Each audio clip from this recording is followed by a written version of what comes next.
প্রিয় দর্শক আসসালামু আলাইকুম। আমার কুকিং চ্যানেলে স্বাগতম সবাইকে।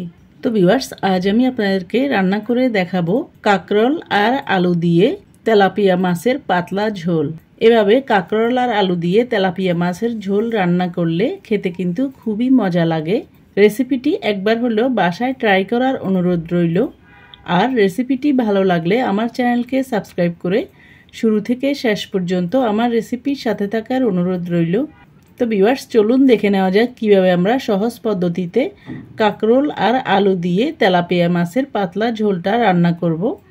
সেজন্য আমি এখানে চুলায় একটা প্যান বসিয়ে তেলটাকে আগেই গরম করে নিয়েছি। এরপর আগে থেকে লবণ, হলুদ আর অল্প একটু মরিচের গুঁড়া দিয়ে মাছগুলোকে মেখে নিয়েছি। এরপর আমি গরম তেলে একে একে লবণ হলুদ মেখে রাখা মাছগুলোকে দিয়ে মাছের এক পিঠ লালচে টাইপ করে ভেজে নিয়েছি। এরপর অপর পিঠ উল্টিয়ে দিয়ে অপর পিঠও লালচে টাইপ করে ভেজে নেব।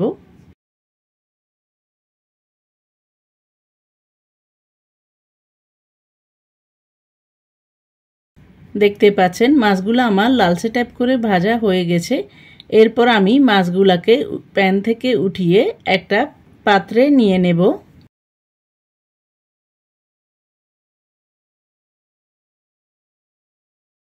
এরপর আমি নিয়ে নিয়েছি একটা পাতিল, যে পাতিলে আমি মাছটা রান্না করব।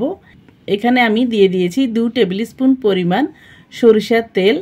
এরপর দিয়ে দিয়েছি মাছ ভাজা যে তেলটা বেঁচেছিল ওই তেলটা। এরপর তেলগুলো ভালো করে গরম হয়ে গেলে দিয়ে দেব 4 টেবিল স্পুন পরিমাণ পেঁয়াজ বাটা,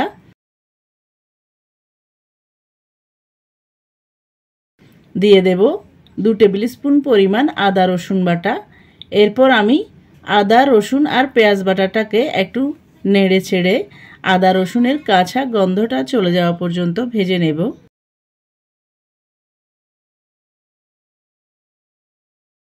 দেখতে পাচ্ছেন আদা রসুনটাকে আমি কিছুক্ষণ নেড়ে চেড়ে ভেজে নিয়েছি।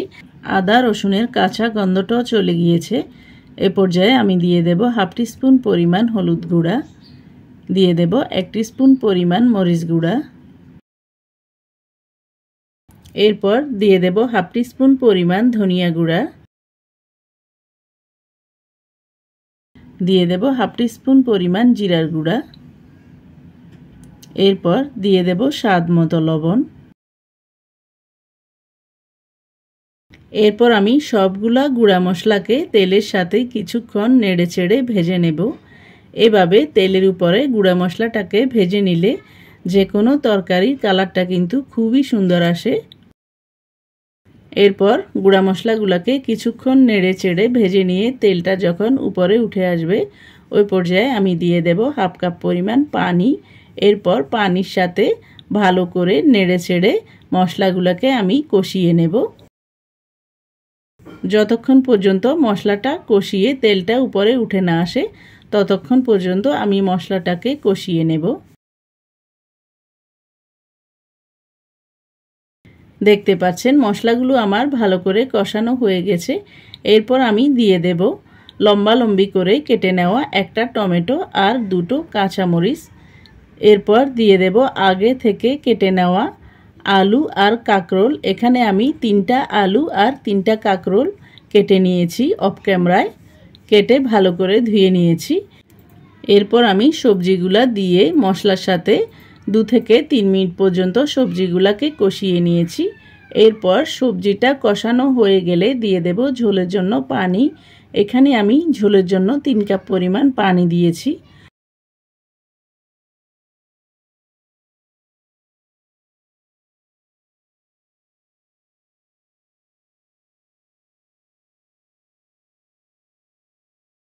এরপর পানিটা দিয়ে ভালো করে নেড়ে চেড়ে সবজিগুলাকে মশলার সাথে মিক্স করে নেব। এরপর মিক্স করা হয়ে গেলে দিয়ে দেব আগে থেকে ভেজে নেওয়া মাছগুলো।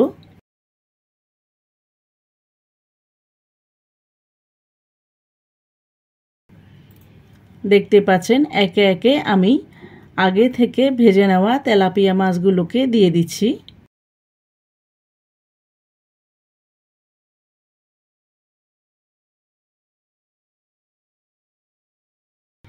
এরপর মাছটা দেওয়া হয়ে গেলে আমি ঢেকে দিয়ে সবজিগুলা সেদ্ধ হওয়া পর্যন্ত মাছটাকে রান্না করে নেব। ফিরে আসলাম সবজিটা সেদ্ধ হওয়ার পর। এরপর একদম শেষ পর্যায়ে আমি দিয়ে দেব 4টা কাঁচামরিচ। কাঁচামরিচটাকে আমি মাথা দিয়ে অল্প একটু ফালি করে দিয়েছি। এরপর দিয়ে দেব 1 মুঠো পরিমাণে ধনেপাতা কুচি। এরপর ধনেপাতাটা দিয়ে ঢেকে দিয়ে মাছটাকে আমি আরও 2-3 সেকেন্ডের মতো রান্না করে নিয়েছি। এরপর মাছটা চুলা থেকে নামানোর আগে আমি আপনাদেরকে দেখিয়ে দিচ্ছি। দেখতে পাচ্ছেন মাছের কালারটা কতটা সুন্দর হয়েছে আর দেখতে কতটা লোভনীয় লাগছে। এরপর আমি মাছটাকে চুলা থেকে নামিয়ে নেব। তো ভিউয়ার্স, আপনাদের সবার কাছে অনুরোধ থাকবে আমার আজকের এই সহজ পদ্ধতিতে কাঁকরোল আর আলু দিয়ে তেলাপিয়া মাছের ঝোল রেসিপিটি যদি ভালো লাগে তাহলে বাসায় একবার হলেও ট্রাই করে দেখবেন। আর রেসিপিটি ট্রাই করলে কেমন হয়েছে কমেন্ট করে জানাবেন। আর এরকম আরও নতুন নতুন রেসিপি পেতে আমার চ্যানেলটিকে সাবস্ক্রাইব করে শুরু থেকে শেষ পর্যন্ত আমার রেসিপির সাথে থাকার অনুরোধ রইল।